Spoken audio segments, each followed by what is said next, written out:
Have you ever been to a national park and visited petroglyphs? And you look at them and say, man, they look like Bigfoot. Or they look like UFOs or aliens. Well, do early Native American petroglyphs prove the existence of Bigfoot? Well, today we're going to talk with author Kathy Strain, who wrote the book Giants and Monsters, Bigfoot and Native Culture. Now, Kathy is the Heritage Resource and Tribal Relations Program Manager, and pardon my pronunciation, Stanislaus National Forest in Sonora, California. Well, today we're going to get deep and find out, do Bigfoot exist? And can the Native Americans help us prove that? Well, we're going to find out. So I'm Tony Sweet with Truth Be Told. Please welcome to the Truth Be Told studios for the first time, author Kathy Strain. Hello, Miss Kathy. Hello. How are you? I am doing well. How are you? Well, I'm doing great. Thank you so much. And so just to start off, as we were talking before, it's Giants, Cannibals, and Monsters, and I mistook it for Giants, Cannabis, and Monsters, and I was like, okay, is this how she saw these Bigfoots? But then she corrected me, so I was like, that could be a great way to start, but we're gonna go a different direction. Well, first of all, thank you for being on the show. Truth Be Told is always here to bring the secrets, the mysteries, and the unsolved ancient sites, and all these different types of species from around the world that we only hear about in legends. And Bigfoot, Sasquatch, Abominable Snowman, I mean, has been around since the beginning of time. And so I'm curious how you got interested in writing this book, Giants, Cannibals, and Monsters. Well, I am a professional anthropologist and archaeologist, and I was born and raised in Porterville, California. And the hairy man pictographs that you see on the cover are located just above that town on the Tule River Indian Reservation.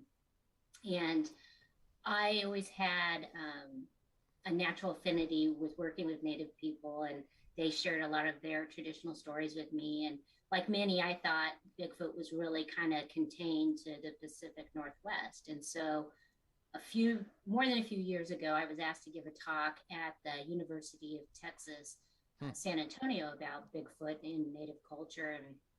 And I was asked, can you see if there's any kind of traditional stories about Bigfoot in these areas? And at first I was really skeptical. I was like, there's just no way. And after I started doing my research, I discovered this whole plethora of stories from Texas and Oklahoma and other states in the South. And I gave my talk. And then I started thinking, well, what if there's stuff in the Eastern United States? What if there's, other stories that I'm just not aware of? And that's kind of what led me to the book, was just putting those traditional stories that are very, very old, that predate 1967, the Patterson-Gimlin film, that Right. predate the term Bigfoot, so that people could see that Native Americans have always believed in Bigfoot and that it's always been a part of their culture. Well, one thing that I definitely realized over the years that I've been doing this, that I remember stopping into the Navajo Nation in Arizona and having a great conversation with at the museum, and hearing some of their stories behind the scenes about their sightings of Bigfoots and UFOs, but yet they don't want to share them necessarily to the public. You kind of have to build the trust up to get those stories. How was it that you built that trust to get some of the stories of the ancient Native American petroglyphs and the stories about those? Well, I'll just start at the beginning, that I have believed in Bigfoot since I was a little girl. I saw Legends of Boggy Creek when I was young, Right. and I decided I wanted to research Bigfoot for a living. And so I had asked my teacher, what do you have to do to study Bigfoot? And she told me that I would probably have to go into anthropology. So that was always the course that I was going to go. I was always going to be an anthropologist.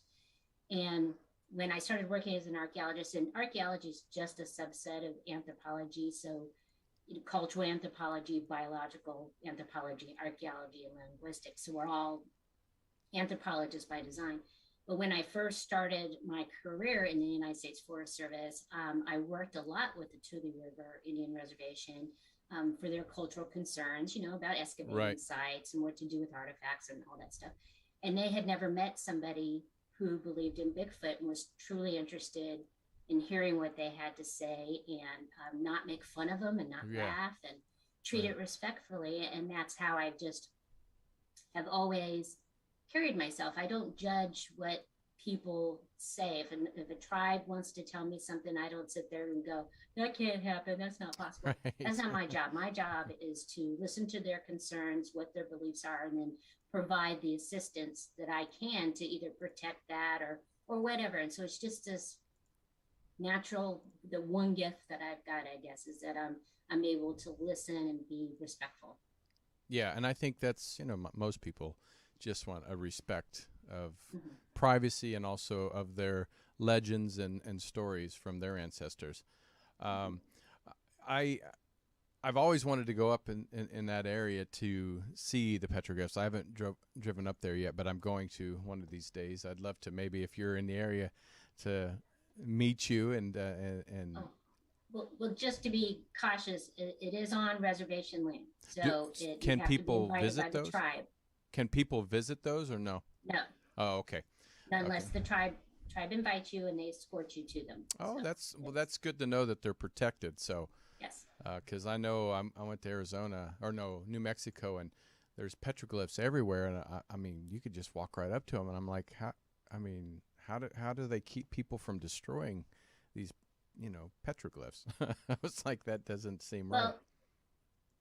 Yeah, and then luckily for them, when the reservation was created back in the 1800s, they specifically made sure that those are actually pictographs. And so just a quick, petroglyphs are pounded into stone, so they're in the stone themselves, versus pictographs are painted. Got it. So there's just a different kind of rock style. But anyway, they've made sure that those pictographs were on their reservations because they're very significant to the tribe. And that was the only way they felt they could protect them. So what is their description of? Is it this one here? Mm-hmm. So what is their description of this? Because I always thought about, as kids, when we're sitting down painting and, we're just imagining and making up creatures and making up things on paper. Back then, who were creating these paintings? Were they just normal Native Americans? Were they medicine men? Were they, the leaders? Who created these paintings? Well, it's outside of the fact that we know this, the tribe, we really don't have, the pictographs are roughly 1,300 years old, if not maybe a little older. So there's nobody around today that knows. It probably was medicine related, but it tells the story of how their tribe was made. And that pictograph of Bigfoot is actually 8 feet tall. Oh my God. So it's made to be life size, and he's got, you can see the hair hanging off his arms, and there's a traditional story that goes with it about, that when they were creating the tribe, they were afraid of the Bigfoot, and so they ran away, and the lines coming from his eyes are actually his tears. And so, what's unusual about this is that's hairy man. And then if you go over the next figure that it looks like maybe a little cross on it, is a mother Bigfoot, and she's 6 foot tall. And then the one with the fuzziness on his head, that is the baby Bigfoot, who is Junior. 4 feet tall. Huh. So they're made to be life size, essentially. That is crazy. I didn't know all that. And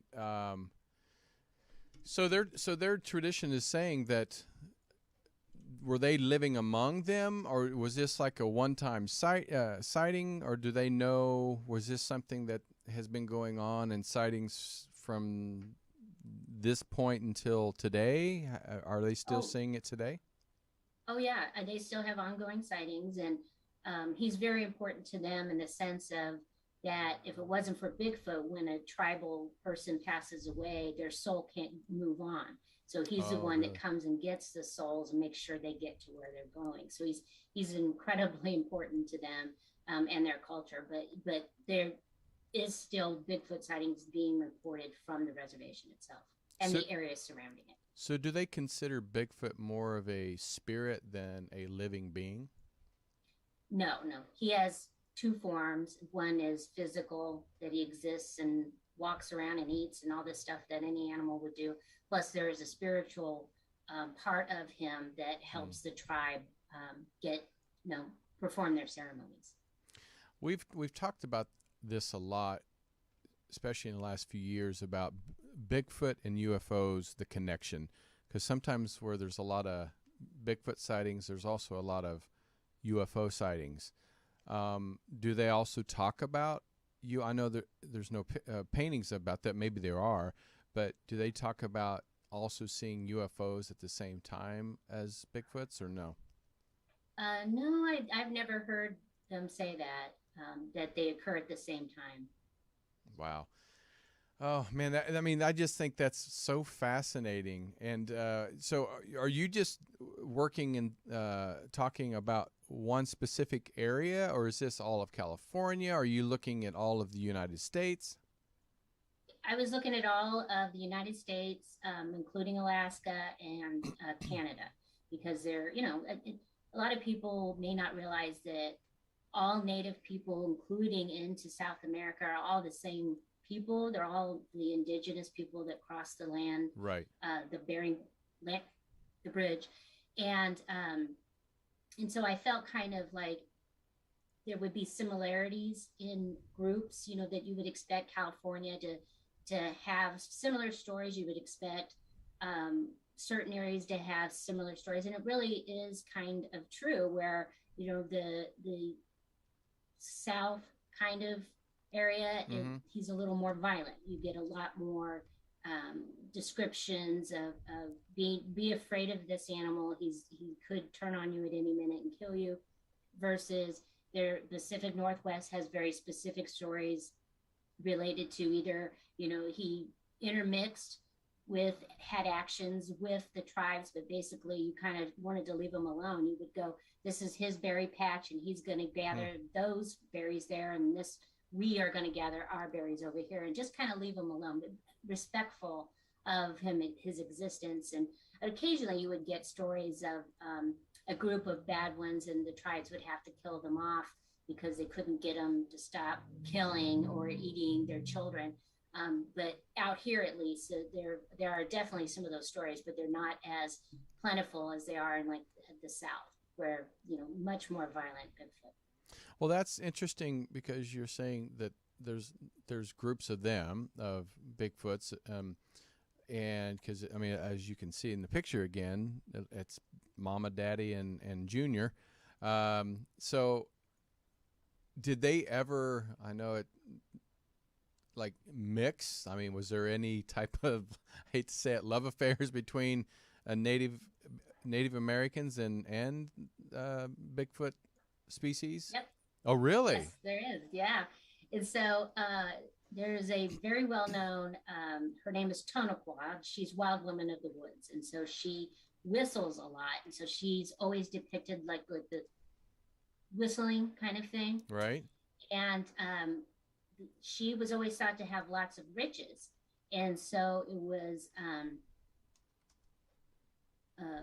a benefit to a male to mate with her in order to get her riches. And a famous offspring of that is Bukwas. And Bukwas is wild man of the woods.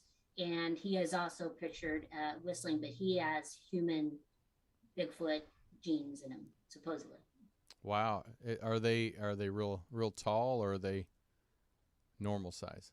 They're normally depicted as still being tall. Gosh. So where is this located? Where are they here in California, or also somewhere else? That's typically Washington and Vancouver, Canada areas where those stories exist.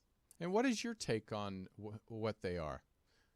Do you feel like they're some type of human species, or do you feel like they're just Neanderthals that developed differently? I mean, what is your take on it? Well, as a scientist and as an archaeologist, I've never seen any proof that they make or use tools or do anything that is human Right. like. And so, in our ancestry, of course, we don't have a body covered with hair. And so, Right. that would be a regressive evolution for a human species to suddenly grow hair like that all over. I believe that, of course, we're all apes in the ape family, and I think he is an ape of some sort, but probably more closely related to the probably the orang, probably split off sometime it, millions of years ago and became this species. But until we get one, we don't really have a Yeah. way of testing that hypothesis. So Well, that brings us to the question: why can't we capture? Why can't we get a good picture? Because it seems like every picture we get of a Bigfoot is always blurry. Um, why do you think they're so elusive when it comes to capturing? well, I think that they're so rare, the sightings, that you're just not prepared for it. And Right. so, honestly, I've seen them myself. Oh, you have. I had my phone in my pocket. It happened so fast and was over with. I didn't even it didn't even cross my mind to get a picture, to be honest, because I was more enthralled with, oh my gosh, I'm seeing these and I'm running towards them to get a better look. And it just pops out of your head. For me anyway, it was the least thing on my mind at that moment. And I know a lot of people have said that you're just so surprised because at first you're in your own mind going, is that a walking bear or something like that? You're Right. trying to put it in a category that you understand and know what it is. And by the time and it only takes a second or two to go, no way is that a walking bear. But then that moment probably is already over after that. So by the time you figure it out, you lost your Right. opportunity. No, I guess that would be very, if you're just walking around a corner and all of a sudden you see this 8 foot hairy thing, you don't know what it is. It would be Mm-hmm. kind of the last thing Well, on your and mind. then you also might be scared. I mean, No, if I'm sure. you realize that you're looking at this thing and it could any minute reach out and kill you or Right. whatever, I. I'm sure I would, as they say, tinkle a bit. um, well, one thing that you're also a part of is the woodape.org. Can you tell us about this organization? Yes, we are a nonprofit, and our goal is scientific. We are a group of biologists, anthropologists, we got police officers, we got game wardens, we've got tracking experts, we have pilots, we have all kinds of diversity in the group that are all interested in proving that Bigfoot is real, as well as then making sure some measures are put into place to conserve the species as a whole. And they primarily operate in Oklahoma and Mm-hmm. Texas and Arkansas, those types of areas. And the beauty of it is if they are able to prove that Bigfoot is real in those locations, well, it's a slam dunk for, the Pacific Northwest. And so in particular, a lot of people don't know this, but there are areas in Oklahoma that get just as much rainfall as the Olympics in Washington. And most people, of course, associate the South with being very dry and Right. hot, of course, which it is. But it does get a significant amount of rainfall, and those areas are where most sightings occur, are in places that have high rainfall volumes. Yeah, I grew up in Kansas. So, in fact, my sister years ago used to clam. I don't know if you've heard of clamming. Mm-hmm. They would go to for people out there.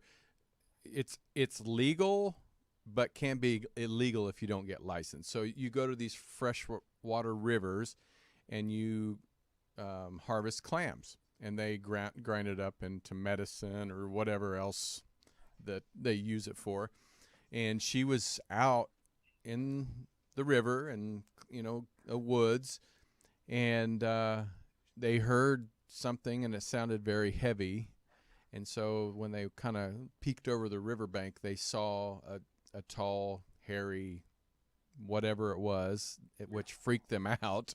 And it was, walking at a high speed and walked away the opposite direction. So, I mean, they don't know what it was. At the time there was no cell phones, so they couldn't really take pictures. But I always find it curious when you hear about stuff like that in Kansas and Oklahoma. And, I can see maybe in like Arkansas and certain places because there's a lot of forest and woods. But in Kansas, there's not really a lot of wooded area. There are trees and there are some woods, but there's not a lot of areas that's just solid woods to be able to house a family of Bigfoots. How do you think they stay in Kansas or in Oklahoma in certain areas that don't have the coverage that these big forests have?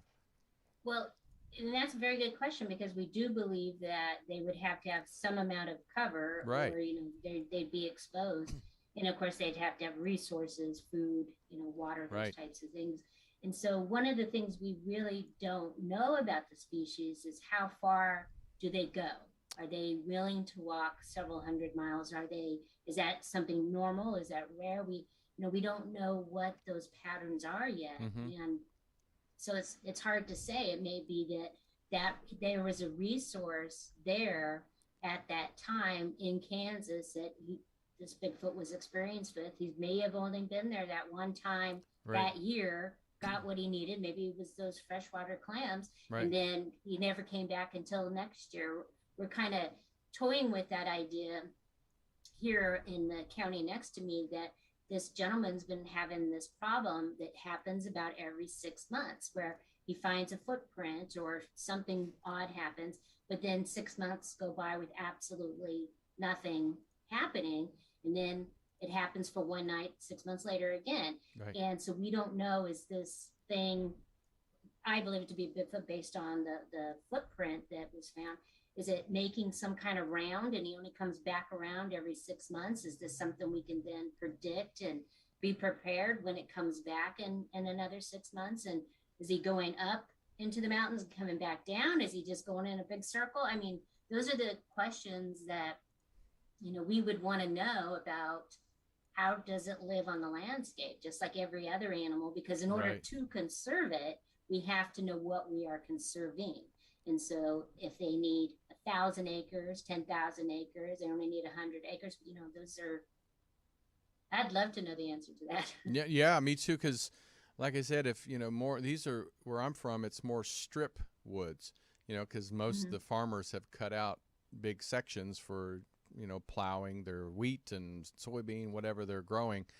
And to walk across one of those fields, I mean, it would be very easily seen, trying to go anywhere. So that's why I was like, that's why sometimes I think, is there like a portal or a UFO or something that can transport this being or this Sasquatch or Bigfoot, whatever you want to call it, to another place. So that's why it's like it's very confusing. Sometimes you're like, how would they be seen in this particular part of the country when there's not a lot there to cover them? So and movement can also happen at nighttime, when we traditionally think he's nocturnal, but there's just as many daylight sightings as there is night sightings. And so it isn't a workable kind of hypothesis at this point. But obviously your sister saw something. She believes it to be maybe a Bigfoot, and so I don't have another explanation. Well, good for you. Glad you got to see that and have that experience, but I can't explain it any other time. And and that's why think about it. What was the chances that somebody would be there maybe that one time that year to even see it? And so that's how random they are. Yeah, her and her husband saw it, so that's so. Yeah, it was pretty cool. I wish I could have been there to see it. I know also when I grow up, we don't do it anymore, but when I was growing up, we used to trap. We used to trap animals.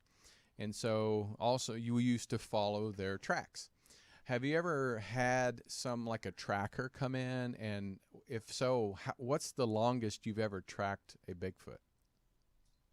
Well, I actually don't know the answer to that, but we do have a tracker, and who's very good. Unfortunately, Oklahoma soils aren't really great for leaving footprints. They're pretty shallow and Right. really, really, really rocky. But if you look on the website, we do have a paper called Tag 7. And a couple of years ago, because of the game wardens and biologists that we have in the group, one of our biologists said, when we want to know what an animal's doing, we tag them with these radio devices. And so we said, well, that's a great idea. Why don't we do that? And so the paper's more detailed, but essentially in Oklahoma, they get these burrs that are like this big. They're huge.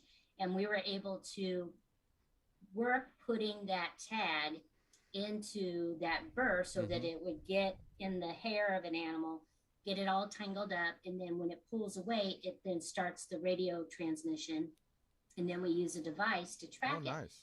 And we had hung all those at, I believe, 7 or 8 feet high, and we got one. Oh, wow. That was tagged. And so, and we were able to track it using the radio receiver, I guess is the best word to say. And we were able to we were able to track it where it was going throughout that landscape. And so there's more detail about that in that paper because it was active when bears were in hibernation. So we know it wasn't a bear. And we were able to discount several other species that there's no other way this could have been if another animal except a wood ape. Wow, that's and when you say wood ape, what is that just meaning in like the forest and the wood, like hanging out? Yeah. It was just an effort to try to maybe there's a lot of stigmatism with the term Bigfoot or Sasquatch, and people the second they hear it they start giggling and they're like that kind of thing. And so we're just trying to use a word that may be more appropriate. And what is some of the backlash that you get for yourself and even your organization from other scientists that may try to discredit you guys? I personally don't get any flack at all. Oh, that's good. Yeah, I think most people are afraid of me, so I think that's a good thing. Because if you mess with me, I won't approve your project. So. Oh, there you go. There you go. Yeah, so there's some fear factor in there. You always do get criticism because we don't spend other people's money. We spend our own money doing Bigfooting, and of course, people have always got to go, well, why are you spending your money on that? And then, for me, I always want to say, well, what business is it of yours how I spend my money? That's I may not agree that you're buying Pokemon cards, and I don't complain about that. So it's to each their own. Right. But I'm not into. Science is correct that we need more than what we have in order to prove that a Bigfoot exists. And so if a scientist wants to criticize, I'm not going to believe the Patterson-Gimlin film, or I'm not going to accept, prints as being evidence, then that's fine. The proof really is on us to provide that.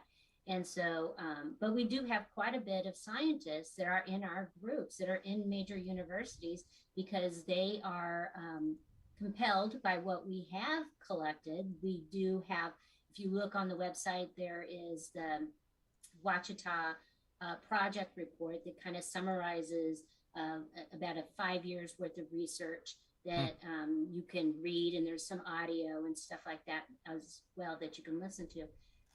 But overall, I'm not concerned by what other people say or even say about the organization, because our goal is to prove that they are real, and we stay on mission. Yeah, and Robert in the chat room also kind of said the same. How close does she think that we are finally having scientific evidence of Bigfoot existence? The good thing is there's no scientific evidence that it doesn't exist. So that's can't key. Prove and no. That's key. So, and we're not the only ones. There's the Olympic Project, and there's several other groups that are, for me anyway, what my belief system is that we need to do things more scientifically. Right. We need to make sure that when you find a footprint that you're putting a scale next to it and getting a good photograph, writing down the date, all those things. And that's part of what our goal is as a group, is to, okay, we may not solve it here, you may be the one that does it, but then please use these methods so that we can verify what you found. So please be scientific. Use a recorder when you hear noises and note the date in the time, and use a journal to write down significant things so that you don't forget. Because as you get older, of course, you're going to think, oh, well, I'll remember when I did that, and I can't even remember what I had for dinner last night. And so it's important that you just try to use those methods in order to capture the data, and maybe we'll start seeing some patterns. Here's our data that we have from Oklahoma. Here's this other person's data from, California, and here's, data from Washington. And all of a sudden now we can see a pattern of what is common among all this species, because it's just one species. It's not a different species in each location. And use that then to get the specimen or get the DNA that we need. That's pretty cool. And what is your speculation of or estimate of how many Bigfoot species, or not species, but Bigfoot, what do you call them? Bigfoot out there? How many do you think are out there? Well, it's hard to tell, but it has to be a breeding population, at least in each location. And it has to be not so high that they are like bear, where you just drive through the countryside and you see a bear and you can see a Bigfoot too. So it's somewhere in between that. And I don't know what that really might be. I speculated that maybe it's around 20,000. It's certainly not 1 million. It's certainly not, 500,000, and it's certainly not one. So it's somewhere in that scale. And right now we're not even entirely certain. Do they live in family groups? Do moms stay with their children? Right. And the dad is off wandering somewhere roguely and comes back when he's ready to, or do they always live in a group system? And so it's difficult to know. And how long does a female Bigfoot is pregnant? Yeah. How long before the next time she's pregnant? What is the growth rate of a Bigfoot? So if I see an infant this year, can I next year guarantee that I'm going to see something like a toddler size? Or is it you're an infant for 5 minutes and the next thing you know, you're 3 feet tall? We just don't know that information. That 20,000 is my best guess. Well, 20,000, there's definitely some inbreeding going on. And as with humans, it's not a good wise decision to do that. So I'm curious on your take of that, and also are like elephants and certain species are very monogamous. Do you know if they're monogamous to each other, or is he out catting around while mama's home raising the? Yeah. There's no way to know. All we know is what Jane Goodall, other primatologists that have studied the orangutans and chimps and all those, and we try to think about that if he is a primate, an ape of some sort, it's likely that some of those behaviors are similar. Right. But then you have the bonobos, which are, if you know who that species is, which is off the chart of sexual behavior that is uncommon to the ape species. And so is Bigfoot a copy of that, or are they more like what gorillas are? It's difficult to know. And so that would be, of course, that would be the goal. You prove that they're real, you get some funding from wildlife societies or the government to put a Jane Goodall out in the forest and start making some of those observations of, this is what I observed. It's 3 females that are of breeding age that all have kids, and we don't see dad for 6 months, or they're always together all the time, 24/7. Do you feel that they, just like human species, we are evolving taller, bigger, as our species is getting thousands of years old or tens of thousands of years old. How do you feel about the evolution of Bigfoot? It seems like a lot of people, like you said, this is 1,300 years ago, and it seems to be very similar every story. Well, yeah, but we've only been recording stories, oral tradition from Native Americans, that's thousands of years old. But, right. Writing things down is really something just Western, right. That's how we started that. So it's hard to know, but we won't be here in 1,000 years to know how he has evolved, which is interesting enough. That's for sure. But it's also difficult to tell that you have things like that Ceacothus fish that they caught in Africa, and yet it matches identical to its fossil version of it. And so it didn't evolve at all. It stayed pretty much exactly the way it was for millions and millions and millions of years. So it's possible that based on, brain size and all those things that go with it, that we have a set time of how fast it is that we evolve. But, evolution is only occurs when something happens that will benefit your species. And so if, getting dumber doesn't benefit your species, so we're hopefully not going to regress as humans backwards because it doesn't help our species. But you haven't met my family. Question that. You haven't met my family. Yeah. Sorry, family. I know. I have children, and sometimes I go, how did you survive this long? Right. I don't know where you got that, but but it'll be hard to tell. But yes, the consistency in the appearance has been there for a very, very, very long time. One thing that really stood out to me when we were talking about the Native American, their folklore and their stories, where you were talking about they were eating their young, not Native Americans were eating the Bigfoot's young, but Bigfoot was eating their young. I always thought that they were vegetarians. Oh. But apparently not. So could you talk about that a little bit? Because I was really curious because that's now I get where the cannibal comes from. Yeah, and it's a very common story, in fact, that there is a female Bigfoot, and sometimes it's a male, but it depends on the location. And in fact, we have one here where I'm from that's very prominent because it has landscape features associated with it. And so typically the Bigfoot has a basket on their back, and they grab children, small adults, and put them in their basket and then take them off, and then they eat them. And so around here, we have a very well-known cave that the local Miwok tribe believes was Bigfoot's cave, and that's where he would take his victims. And back in the 1960s, they actually excavated this cave, and there was human remains in the cave. And of course, we know that they were purposely deposited there because they had gifts and stuff.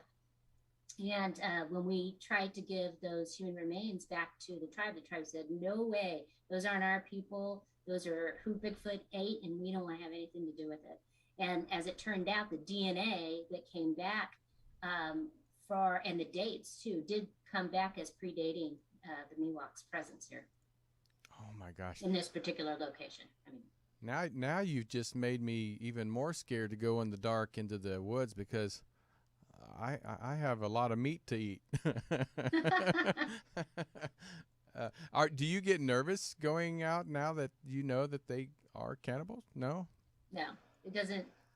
I mean, if I'm going out with evidence, man. There's going to be hair in my hands. Right. I'm gonna get everything I can, and that's actually I laugh about this because when I had my first sighting, I actually ran at them. And because I don't know what I was going to do, if I was going to smooch him or get him in a headlock and give him a noogie, something. I don't know what I did, but I wasn't afraid at all. That wasn't the thing that kind of scared me a little more was that they really are a powerful animal. And it kind of dawned on me later that, and they're very fast and they're muscular, that had they wanted to, they probably could have picked me up and carried me away, and there was nothing anybody could do. I mean, I would try to make myself dead weight so they couldn't. Right. But that's a little frightening when you think of that. But my only worst fear is one day being in the bathroom and facing the window, and I see big eyes through the window. Right. He come chasing after you. He followed you home. That would be my worst. Right. That would frighten me for sure. Well, we have a few more minutes left. I do want to talk a little more about the North American Wood Ape Conservancy. Conservancy. Yeah. Can you tell me a little bit, maybe like a story, a really good story that if it's not even of you, but somebody else talks about another encounter with going out and doing research and. Well, gosh, we have so many of them. Well, most of the, probably one of the best ones is that one of the gentlemen that we were with the first time was sitting in a hunting blind, and he got bum rushed by Bigfoot. And so, and a kind of a bum rush thing is kind of like that, when an ape, gets the trees and crash it down, and it was just like that. And that was pretty terrifying. That poor man could barely walk back to camp. We had to help him, and then he threw up, and it was just, I couldn't get him to stop shaking because he really thought he was going to be killed because this animal was so aggressive and just really did not want him there.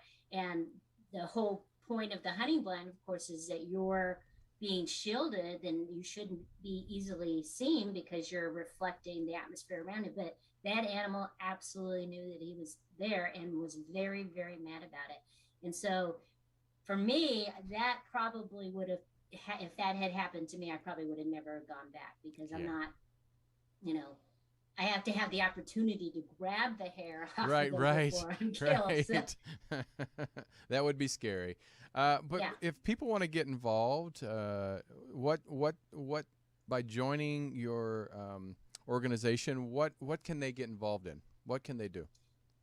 Well, there's a membership page on there, and we have different levels of membership levels because we have access for the people that have been in the group a lot longer have access to. And so you can be from any state. We don't care what state you're from. I'm obviously in California, and they're based out of mostly Oklahoma and Texas.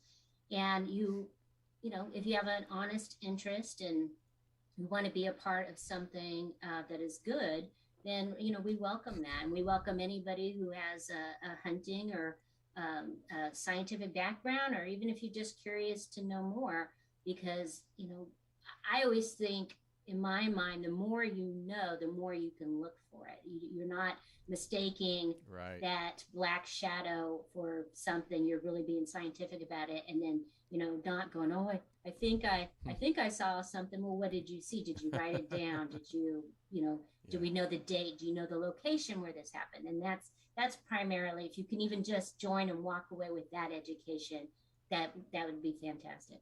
Oh, it sounds like a great time, and I'll have to, like I said, one of these days I want to go on a Bigfoot hunt. I've never actually done that, so I think it would be a blast until they come busting out of the trees, and I'll be. Everybody says that until something happens, and then right. I'll be first back to the car and already gone by the time you guys get there. Well, we really appreciate you being on the show. It's always great stories and great. Keep up the good work of your research, and hopefully one day we will be able to sit down across the table from a Bigfoot and have a great conversation. Probably not. Yeah, that would be great. Yeah, he'd be like, no. But I really appreciate the work you do, and I thank you for being on the show. Thanks for having me. You got it. We'll go to woodapeorg, and you can check out the membership there and all the upcoming events. And as always, thank you guys for tuning in, being a part of Truth Be Told. I always say you're my favorite co-host. Thank you for the questions and the chat. And also, please subscribe, share this show, and next time we have another great show for you guys. So always come back here on Fridays at 3 o'clock. And also, Robert Hensley on Monday. you got Minuteman Report, Bonnie Burkert on Wednesday at 3 o'clock for Truth Be Told Transformation. Until then, adios. Talk to you soon. This has been another episode of Truth Be Told. Thank you so much for watching. Recorded live at UBN Go Studios in Burbank, California. Join us on social media. Facebook, Truth Be Told Radio. Instagram, Truth Be Told Paranormal. Go to Truth Be Told Worldwide for more information on upcoming shows.